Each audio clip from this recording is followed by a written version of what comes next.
La Corée du Nord, le pays le plus fermé du monde. Les journalistes étrangers ne sont pas les bienvenus dans cet état policier. Après plusieurs mois d'attente, nous avons obtenu l'autorisation de tourner, ce qui n'était pas arrivé depuis longtemps à une équipe de télévision. Escortés par l'armée, nous nous rendons dans la zone frontalière.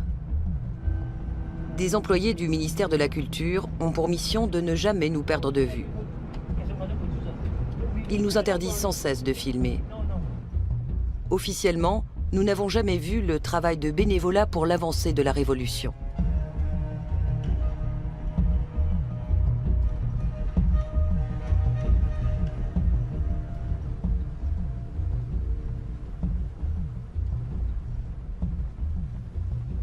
Au 38e parallèle nord, là où passe la frontière, nous apercevons la Corée du Sud. Devant nous s'étend un couloir de 4 km de large, la zone démilitarisée. Pour Kim Chang-jun, colonel des troupes frontalières, c'est toujours la guerre froide.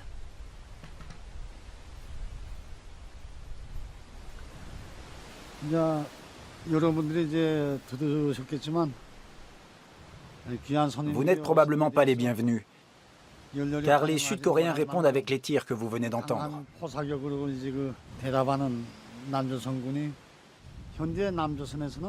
En ce moment, les armées américaines et sud-coréennes mènent des exercices militaires conjoints.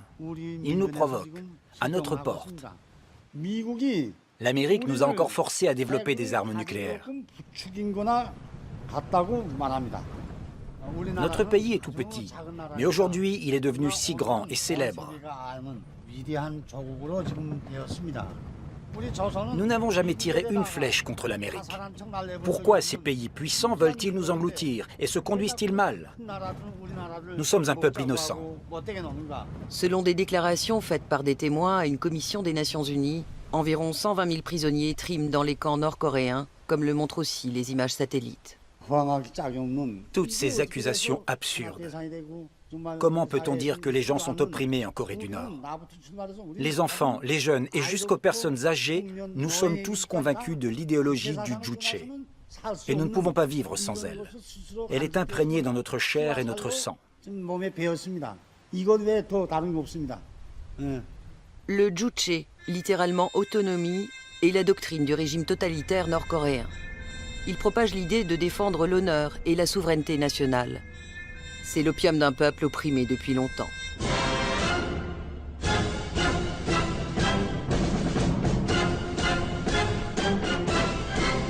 Des brigades de motivation à Kaesong, ville frontalière du sud-ouest du pays. Mais en Corée du Nord, le socialisme n'est que l'enveloppe d'un culte du chef quasi religieux.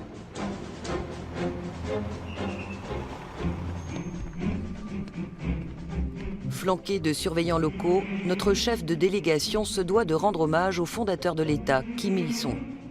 Bien que mort, le président éternel est toujours officiellement à la tête de la République populaire démocratique de Corée. À Kaesong, le père de la nation a fait construire le premier des nombreux palais des enfants. Filmer sa statue de derrière est un sacrilège.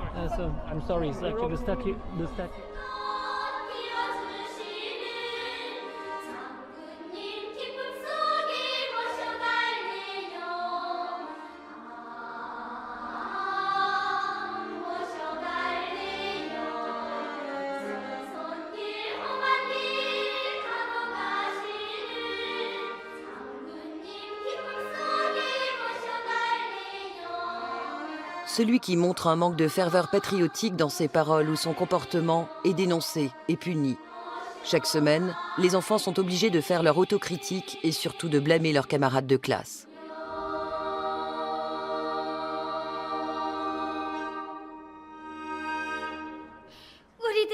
Notre cœur est dans cette chanson.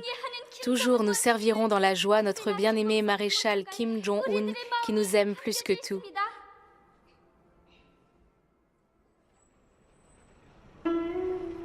La Corée du Nord est sortie de notre temps. Comme le président éternel a remplacé l'anniversaire du Christ par le sien pour faire débuter le calendrier, 24 millions d'hommes et de femmes vivent en l'an 102. Sur les images satellites prises de nuit, le pays est un trou noir. Tout citoyen nord-coréen qui souhaite quitter son lieu de résidence a besoin d'une autorisation spéciale. Il nous en faut une dès que nous voulons tourner. À chaque fois, nos surveillants doivent présenter des dizaines de papiers tamponnés aux autorités locales. Ils ne quittent pas le porte-document du regard. D'une manière générale, nous sommes épiés en permanence, y compris la nuit.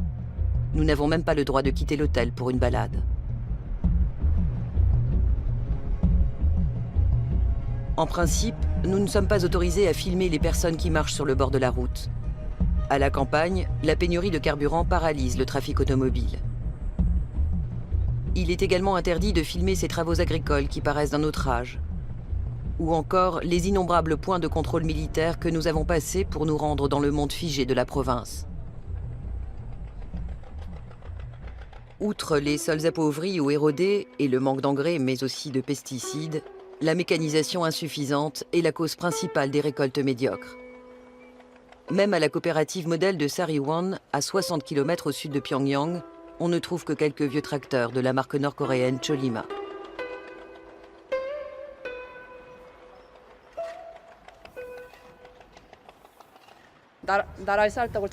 Il est de ma responsabilité de remplir le pot de riz du pays. Et ainsi je fais plaisir au général. Nous sommes une unité modèle de mécanisation. Et nous pouvons faire un rapport au général comme quoi nous récoltons 10 tonnes de riz par hectare, conformément aux instructions. Si elle dit vrai, c'est une exception dans le système économique du pays. En effet, les coopératives pâtissent d'objectifs irréalisables et de fonctionnaires corrompus qui prélèvent une partie des récoltes.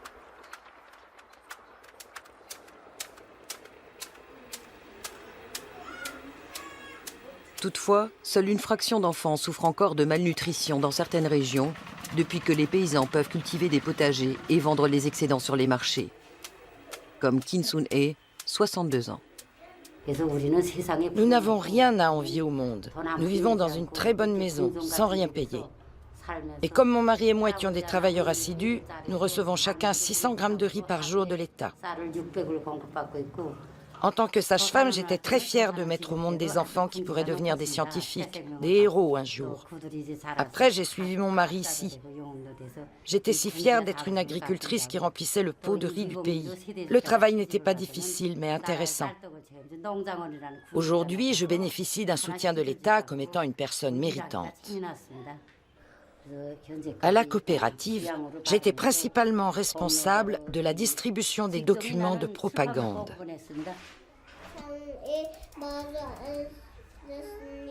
Sur la table, il y avait du gâteau de riz gluant, des boulettes de riz cuit à la vapeur, de la pâte sucrée de haricots, des crêpes de riz et même de la viande. Ces petits-enfants doivent croire que la Corée du Nord est un pays de cocagne. Le traumatisme de la famine est encore profondément ancré dans les esprits. Dans les années 90, au moment de la marche de la souffrance, nous avons été affamés par la conspiration des Américains qui nous ont menacés d'un blocus alimentaire. Mais finalement, avec la conviction intérieure que notre général est avec nous dans la lutte, nous avons survécu à cette grande difficulté. Nous avons remporté la victoire. Notre général et tout le peuple sont devenus une famille. Je veux être un ingénieur agronome qui sert le maréchal Kim Jong-un. J'espère que notre maréchal restera en bonne santé longtemps.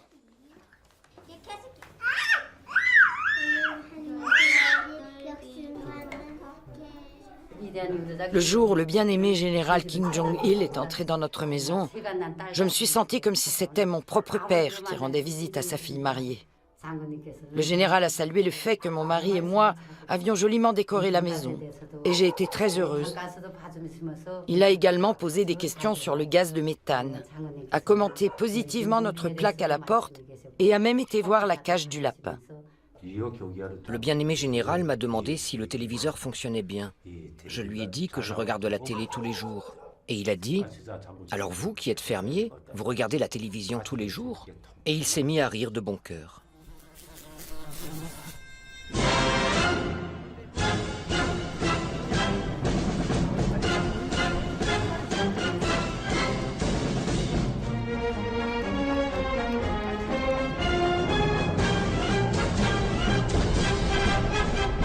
Des camions militaires équipés de moteurs à combustion. Là encore, interdit de filmer. Face à la menace de la guerre, à la pauvreté et aux fléaux tels que les sécheresses ou les inondations fréquentes, le Juche doit insuffler confiance et motivation et chasser toute trace de morosité. Dans le sud du pays se dressent les montagnes de diamants, ou Kumgansan. Pour les Coréens, c'est un lieu sacré, dur et tendre à la fois, comme ils se voient eux-mêmes. Longue vie aux idées du Juche, notre objectif est élevé. Les slogans du président éternel sont gravés partout dans le granit. Ce pèlerinage est une récompense pour les camarades loyaux, comme les membres de cette brigade de Pyongyang. La fierté nationale des Coréens du Nord culmine au sommet du Kumgansan. Selon la mythologie du Juche, le président éternel Kim Il-sung a reconquis ces montagnes pour son peuple qui a longtemps été sous le joug des Chinois et des Japonais. Depuis, le Juche répond au désir d'une nation forte et indépendante. À cette époque, les Japonais ont creusé ici, dans nos montagnes, pour trouver des ressources minérales précieuses. Mais notre guide n'a pas voulu les échanger avec notre bonheur. Il a clôturé la mine et y a établi un lieu de bon repos. Quand j'ai entendu le guide camarade, j'ai été tellement émue. Nous, travailleurs ordinaires, nous pouvons nous rendre au Kumgansan sans avoir à nous soucier de l'argent. Ce qui était autrefois le privilège des riches. Une telle chose serait impensable dans les pays capitalistes. Nous sommes les seuls au monde à garder le socialisme, n'est-ce pas? Quand nous serons à nouveau réunis, les peuples coréens du Sud et du Nord pourront venir au Kumgansan et s'y rencontrer.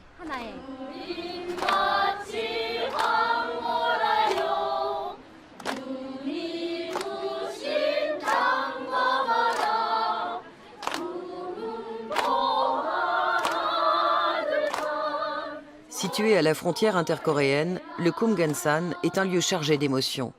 Depuis la politique de détente instaurée en l'an 2000, on y organise par intermittence des rencontres pour les familles séparées par la guerre.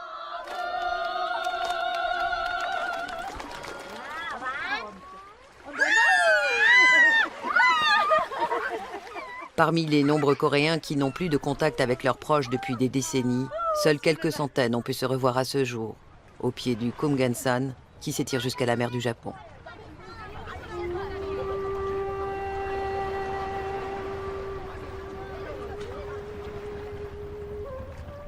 La réunification des deux États paraît cependant éloignée.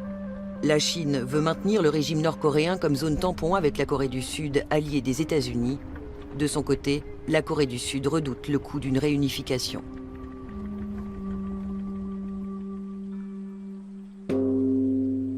Durant des siècles, le Kumgansan a été le centre spirituel du bouddhisme coréen. Sur 14 monastères, le Shingaesa est le seul qui ait survécu. L'idéologie officielle de la Corée du Nord ne tolère aucun autre culte que le sien. Les chrétiens sont persécutés sans merci et les bouddhistes considérés comme des ennemis. Seuls quelques-uns de leurs temples ont été conservés comme éléments du patrimoine culturel national. Kim Jong-un est le plus jeune des deux moines de ce monastère vieux de 500 ans. Notre grand chef a garanti la liberté de religion et a même mis un paragraphe spécial dans la Constitution. Par conséquent, nous, bouddhistes, préservons notre foi et vivons avec elle. Paragraphe 18, chapitre 5. Le dernier rapport des Nations Unies fait pourtant état de cas où la seule possession d'une Bible a conduit à la torture, voire à la déportation dans un camp. Il existe des similitudes entre le bouddhisme et l'idéologie du Juche. Libérer l'homme de la douleur pour construire le paradis terrestre, la prévention de l'exploitation de l'homme par l'homme, l'évitement de la souffrance causée par les invasions et les guerres. Notre puissante armée est là seulement pour protéger le pays, parce que les Américains veulent nous dévorer. Oui, ils veulent nous manger. L'impérialisme mondial veut nous engloutir, mais l'armée du peuple nous défend.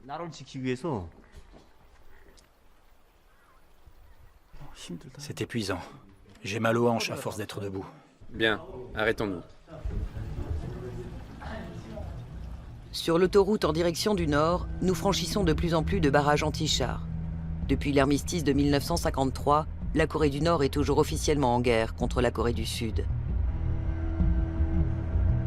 Selon la doctrine du Songun, littéralement l'armée d'abord, l'État doit se soumettre à l'armée. Plus de la moitié de la population adulte est sous les drapeaux. Le service militaire dure 4, 8, voire 10 ans. Un quart du produit national brut est affecté à la défense, un record mondial. Malgré tout, la Corée du Nord possède l'une des armées les plus arriérées de la planète. Une fois encore, nous entrons dans une zone militaire. Un de nos livres est tombé entre les mains du chef de la délégation. Je ne suis pas d'accord avec ce livre. Nous ne faisons que défendre notre pays.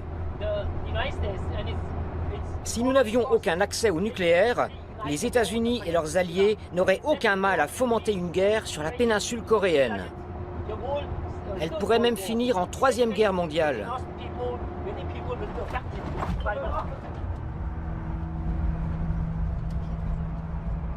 L'appareil politique a réussi à faire croire aux Nord-Coréens que leur petit pays était menacé par le reste du monde. Cela renforce la cohésion du peuple sous la houlette d'un chef paternaliste. À 165 km plus au nord-ouest, nous atteignons Pyongyang.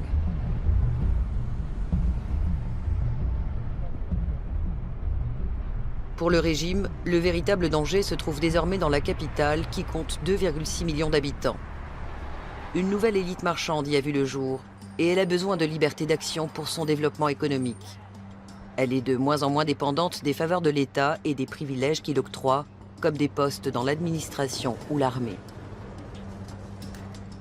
C'est cette élite en plein essor qui pourrait déclencher un changement de l'intérieur. La production industrielle publique, elle, reste toujours soumise aux contraintes de l'économie planifiée. L'usine textile de Songgyo en est le parfait exemple. Mais ici aussi, il souffle un vent de renouveau. De plus en plus de tissus sont importés de Chine, transformés en sous-vêtements ou en vêtements de sport et réexpédiés dans ce même pays. Parmi les 1100 ouvrières de l'usine, Lee Yen-hyang, 25 ans, est considérée comme la plus efficace. Je suis encore jeune. Et les jeunes ne sont pas fatigués, même s'ils travaillent beaucoup. L'idée que j'effectue ma tâche pour améliorer le bien-être du peuple me permet d'être toujours en forme et motivée. J'ai choisi ce travail pour apporter ma contribution à la vie de mes camarades. Le jour où le maréchal viendra visiter notre usine, je veux lui donner le maximum de plaisir et de contentement. C'est mon plus grand souhait. Si le bien-aimé maréchal vient voir notre entreprise et qu'il est satisfait, je vais enfin pouvoir m'occuper de mon mariage.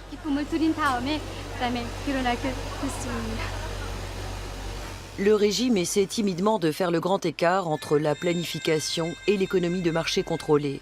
13 nouvelles zones économiques spéciales doivent voir le jour. Cela assurera à la Chine une main-d'œuvre encore moins chère que sur son sol et à la Corée du Nord un apport essentiel en devises.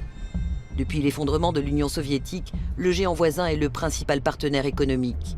Il maintient la Corée du Nord en vie avant tout par l'importation de ressources naturelles.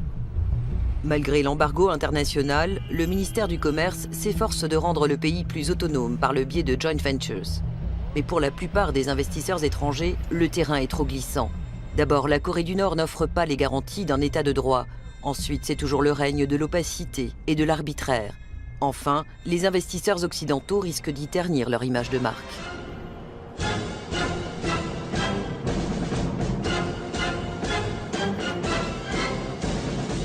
Les stations du métro de Pyongyang s'appellent Honneur, Flambeau, Victoire ou encore Résurrection. Le système de tunnels descend jusqu'à 100 mètres sous terre pour servir de bunker en cas de guerre. Mais même en temps de paix, chaque individu doit se bunkériser pour passer à travers les mailles du réseau d'informateurs. La délation, y compris de ses proches, est un devoir civique. Celui qui s'y dérobe est puni, ainsi que toute sa famille, comme le prescrit la doctrine du Juche. La semence des ennemis de classe doit être éliminée sur 3 générations. Une liste recense 18 actes contre-révolutionnaires.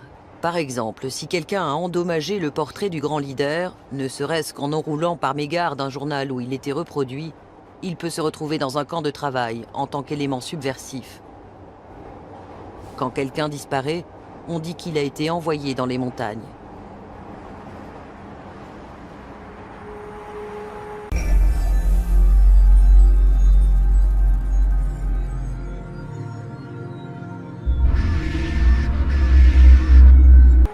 Même dans les tours d'habitation modernes, des surveillants peuvent faire irruption n'importe quand, au moindre soupçon, y compris la nuit.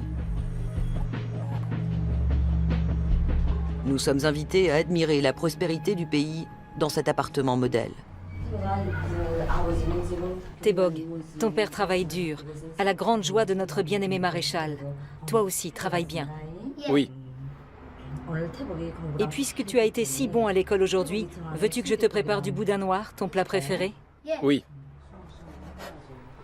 En guise de récompense pour son comportement révolutionnaire exemplaire, Joe Hilson a pu emménager dans ce 3 pièces avec la famille de sa fille An Hye-yoon, dont le mari effectue actuellement à la campagne un travail de bénévolat.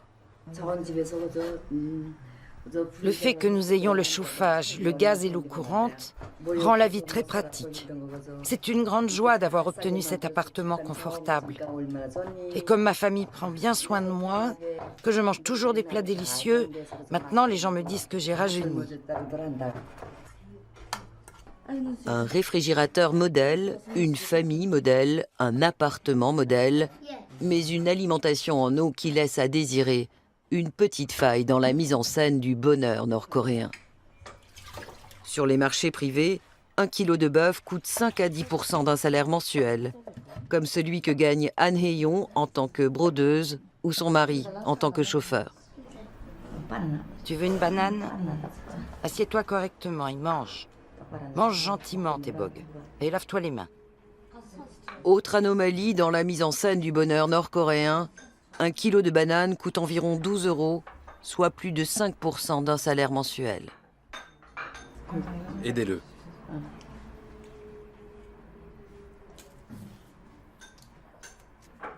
Régale-toi. Tu dois avoir faim. C'est bon, Tebog? Ta grand-mère t'a donné quelque chose de vraiment délicieux.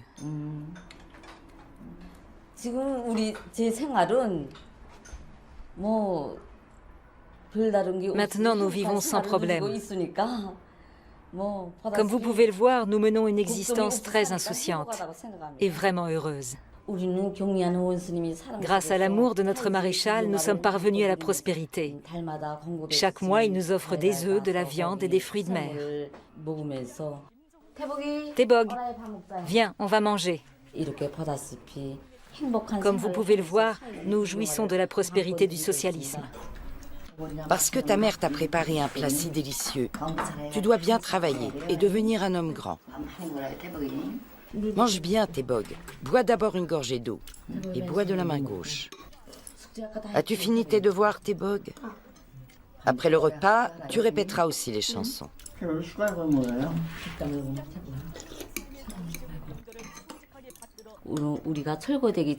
Avant de nous installer ici, nous vivions dans un appartement de 30 mètres carrés. Maintenant, nous profitons de ce logement de 90 mètres carrés et du luxe du socialisme. Notre rue de Sanzon est un cadeau d'amour de notre père général, à l'occasion du 100e anniversaire de notre grand leader. A-t-elle pris part aux pleurs collectifs à la mort du grand leader? Cette question, me semble-t-il, est très impolie. Quand nous avons perdu notre père général, tous les membres de notre peuple ont éprouvé une profonde tristesse. Nous avons tous pleuré.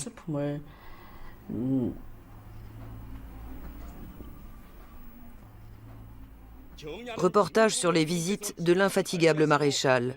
À chaque fois, ces consignes sont gravées sur des plaques commémoratives.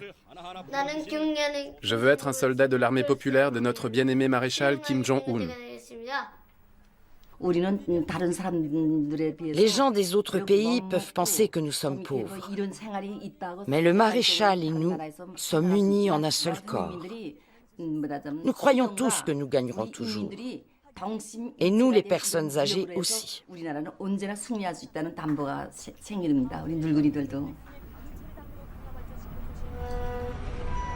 Des lieux de pèlerinage sont destinés à nourrir la foi dans la doctrine du Juche. Tout comme son fils, le leader bien-aimé Kim Jong-il, le président éternel et soleil éternel de l'humanité Kim Il-sung est une icône nationale omniprésente avec plus de 30 000 statues et 2 fois autant de tableaux. Quant au portrait de l'actuel dirigeant Kim Jong-un, pilier spirituel et phare de l'espoir, ils ne seront exposés qu'après la fin du deuil de son père.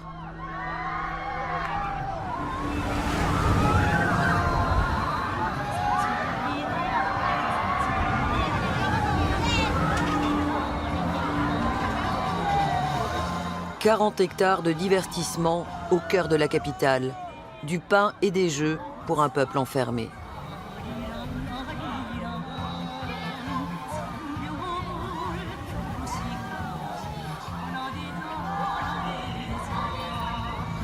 Tous les soirs, la foule se presse à l'entrée du Kaesong Yuwonji, l'un des nombreux parcs d'attractions de Corée du Nord. Le despote Kim Jong-un a décrété que ses sujets devaient s'amuser.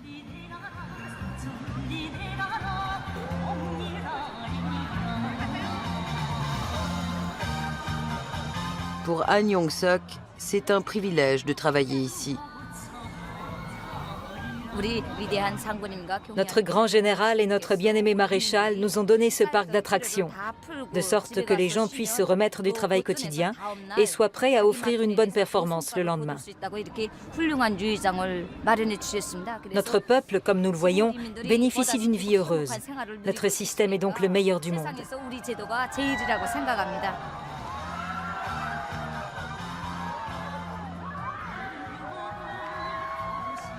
Depuis 60 ans, on serine aux Coréens du Nord que leur pays est le plus heureux au monde. Il est interdit d'en douter.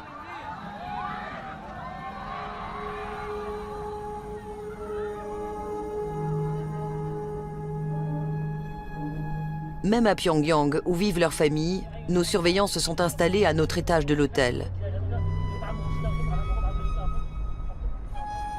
Nous sommes autorisés à filmer ceci. Une image soignée de la capitale, censée représenter le progrès. Mais pas cela. L'intérieur du nouveau temple du luxe, Haedangawa. Pour un pot de crème de beauté française, l'élite urbaine débourse ici environ 140 €.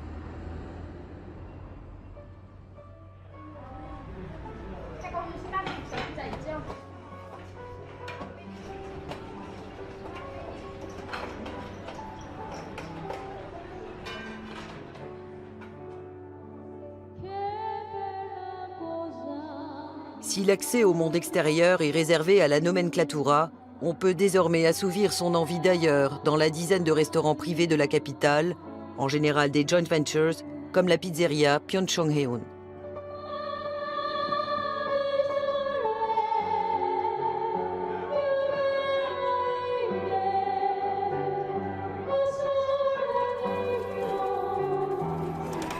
Après le travail, les représentants des élites anciennes et nouvelles se retrouvent au Gold Lane. Il s'agit d'un côté de membres de la nomenclatura et de l'autre d'hommes d'affaires qui vivent du commerce avec la Chine, parfois aussi de la contrebande, et constituent une menace de plus en plus sérieuse pour le régime. DVD, CD, radios, livres électroniques et journaux importés par des chemins de traverse mettent à mal le monopole de l'information détenu par l'État. Pour l'heure, ces privilégiés jouent encore avec des jetons et ne peuvent dépenser leurs gains que dans le magasin d'État, tandis que de vieilles boules de l'ennemi américain roulent sur la piste de bowling. Pour renforcer les liens entre le dirigeant et la population, une patinoire tout en verre a été construite.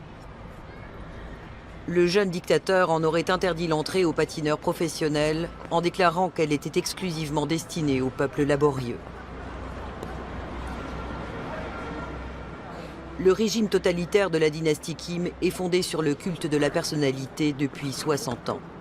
Et aujourd'hui encore, l'effet s'en fait ressentir jusque sur les jeunes, comme Park Geum-ji, professeur de patinage. Comme vous pouvez le voir, tout le monde se débrouille presque comme des pros. Après un tour sur une chanson joyeuse, vous pourrez vous rafraîchir et continuer ensuite à vous concentrer sur la tâche de la révolution. Rencontrer notre bien-aimé maréchal, c'était mon plus grand souhait. C'est devenu une réalité sur notre patinoire. J'avais le cœur battant et je me demandais si j'allais arriver à patiner. Je ne peux pas croire que je l'ai vraiment approché. C'était comme un conte de fées. Au moment de la photo souvenir, je me suis accrochée à son bras. Je voulais m'assurer que ce n'était pas un rêve. J'ai même touché ses vêtements.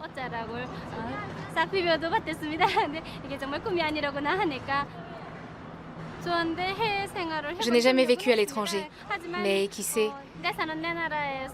En tout cas, dans le pays où je vis, rien ne me manque. Je suis très contente de tout. Mon pays est le meilleur, peut-on lire ici.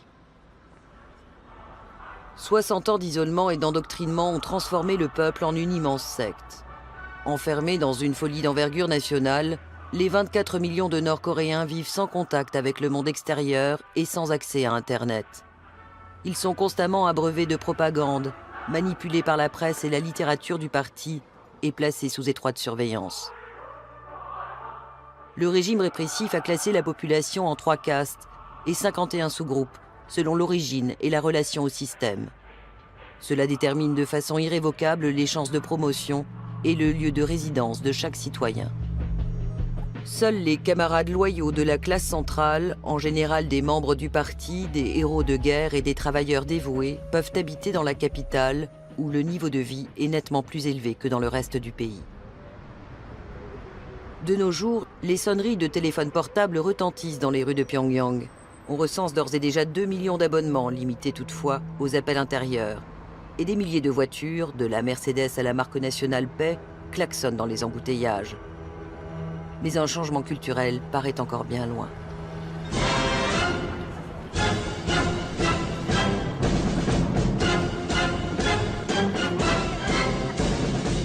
« 10 octobre, rituel obligatoire pour célébrer l'anniversaire de la fondation du Parti du Travail. L'épicentre du Juche est le monument de Mansudae, tout juste restauré. Selon cette doctrine, les phénomènes naturels tels qu'un brouillard soudain ou un arc-en-ciel sont censés annoncer et protéger l'esprit du président éternel. Le culte de la personnalité puise ses racines dans la tradition familiale confucéenne. Tel un patriarche, le président éternel est un soutien pour ses sujets qui doivent tisser des liens plus forts avec lui qu'avec leur propre famille. Des espions rôdent partout. Couper la tête ou les pieds des statues sur une photo est puni par la loi. De même, on encourt une peine si l'on ne s'incline pas assez en avant, assez longtemps ou assez respectueusement.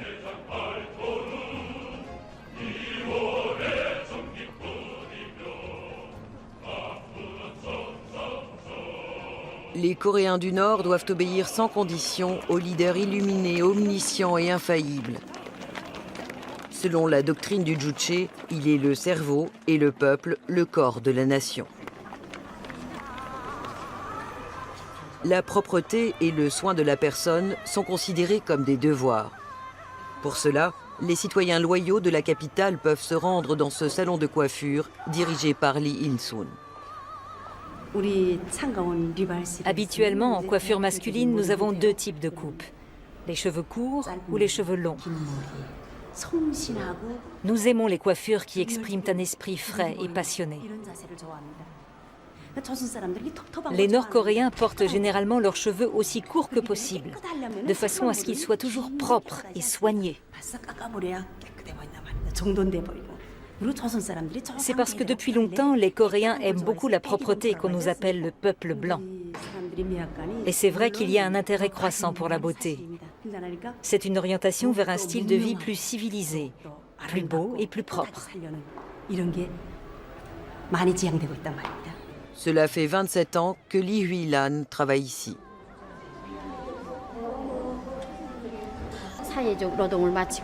Après une journée de travail, les femmes de Corée du Nord viennent ici pour prendre soin d'elles-mêmes. C'est comme une vertu. Mon souhait ? Que nos femmes poussent en avant les roues de la Révolution. Je veux mettre ces femmes bien coiffées devant notre bien-aimé maréchal pour qu'elles soient aimées et estimées.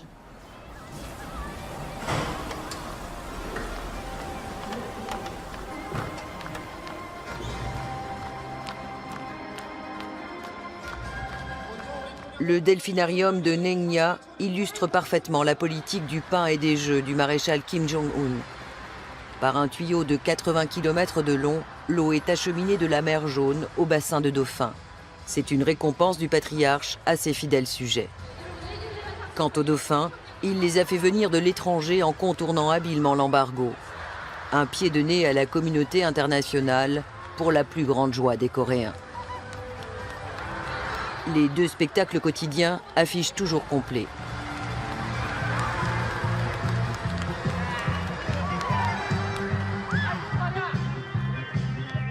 Après la cérémonie au monument du grand leader, une fête populaire est organisée dans le parc de Molanbon.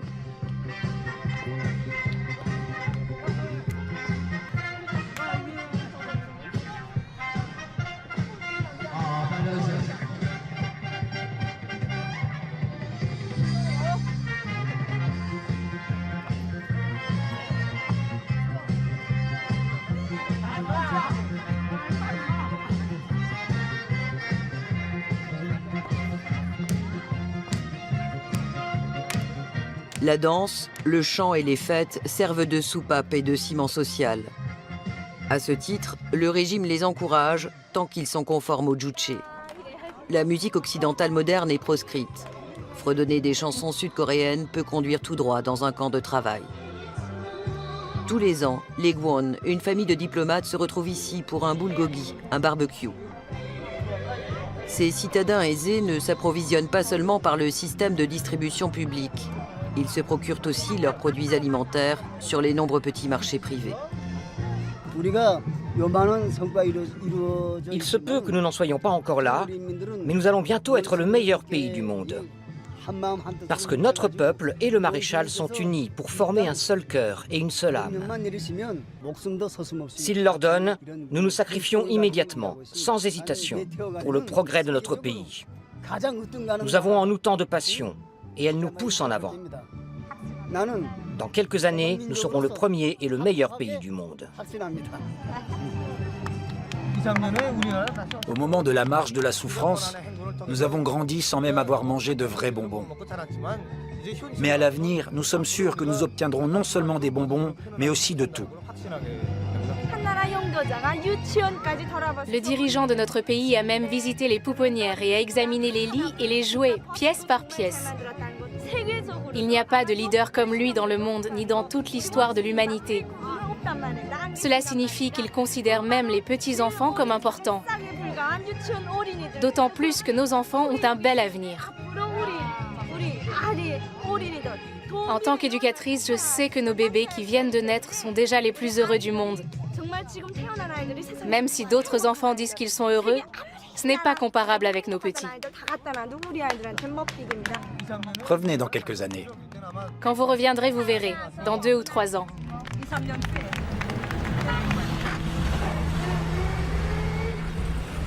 Pour l'heure, en tout cas, il y a encore une panne d'électricité et des files d'attente aux stations de tram. Ces images, nous n'étions pas autorisés à les prendre en quittant la capitale. Sur la route du Nord-Ouest, nous sommes également accompagnés par Oh Jin-myung, un employé du ministère de la Culture qui a fait ses études en ex-RDA. Selon lui, les critiques du juche tiennent de la propagande impérialiste. Ici, en Corée du Nord, personne n'est malheureux. L'idéologie du juche est basée sur le principe philosophique suivant. L'homme est maître de tout. Autrement dit, le peuple décide de tout. Le dirigeant Kim Il-sung est le père de la nation nord-coréenne. Donc, personne ne peut dire « je retire mon badge à l'effigie du président ». C'est à peine concevable pour nous. Vraiment inhabituel. Certains Coréens du Nord qui se sont enfuis racontent qu'il n'y a pas de liberté chez nous. Ils décrivent notre pays de manière farfelue, tout simplement parce que ça les aide à survivre dans le monde capitaliste. Ils mentent pour pouvoir supporter leur vie infâme. Des camps de rééducation, par exemple, je n'en ai jamais vu. Nous n'en avons pas.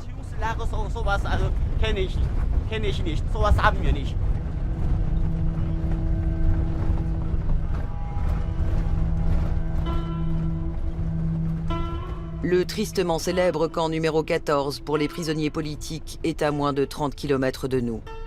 À 70 km plus à l'est et au nord se trouvent les camps 1 et 18.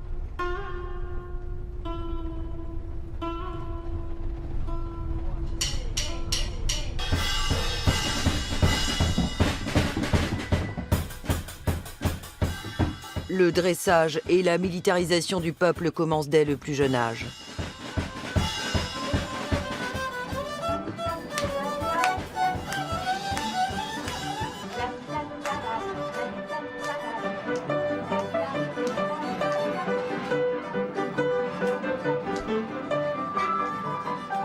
Les enfants doués en musique sont tenus de s'exercer 3 à 5 heures par jour, comme dans cette école maternelle modèle où le juche doit défier toutes les influences du monde extérieur et être transmis à la future génération.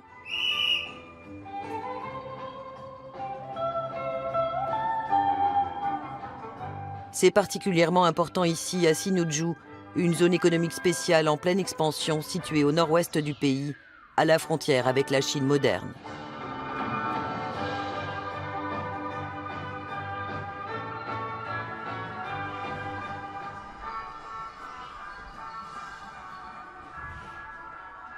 Chaque mot de la directrice Kim Ok-sung, âgée de 72 ans et fidèle au juche, est consigné par 2 surveillants locaux, comme nous l'avons souvent vu faire au cours de notre voyage.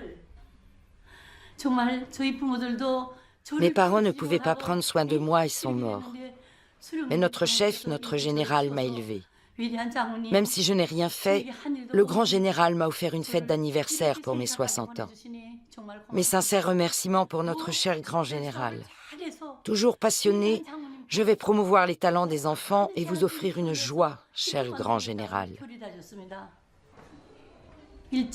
Pendant l'occupation japonaise, la vie était si dure que je ne pouvais même pas aller à l'école. Et mes parents et frères ont été ouvriers agricoles chez les Japonais. Le changement est freiné par les vieilles haines que l'on entretient en particulier chez les plus petits. Mais qui d'autre a essayé de manger notre pays? Les Américains. Ainsi, non seulement les Japonais, mais aussi les Américains ont commencé la guerre pour manger notre pays. Et qu'ont-ils fait de notre beau pays? Ils l'ont divisé en 2. Les Américains ont divisé en 2 notre pays en paix. Alors, quel genre d'individus sont ces Américains? Ce sont des méchants. Ce sont des méchants, et en même temps nos ennemis. Que devons-nous faire avec ces méchants? Il faut les frapper. Le véritable danger pour le régime arrive en douce sur de minuscules clés USB. On y trouve par exemple des séries télé de la riche Corée du Sud qui font douter du bien fondé de l'État communiste. C'est une menace subtile qui ne vient pas des armes atomiques du Sud, mais du Nord, où le monde extérieur s'infiltre via la Chine. Une menace qui entame la foi dans le juche. 50 000 personnes, 20 000 véhicules et des milliers de tonnes de marchandises franchiront bientôt ce pont suspendu sur le fleuve Yalu. En parallèle, de plus en plus de contrebandiers, aidés de militaires corrompus, passeront les 1400 km de frontière avec la Chine et le nombre de travailleurs clandestins en provenance de Corée augmentera inévitablement.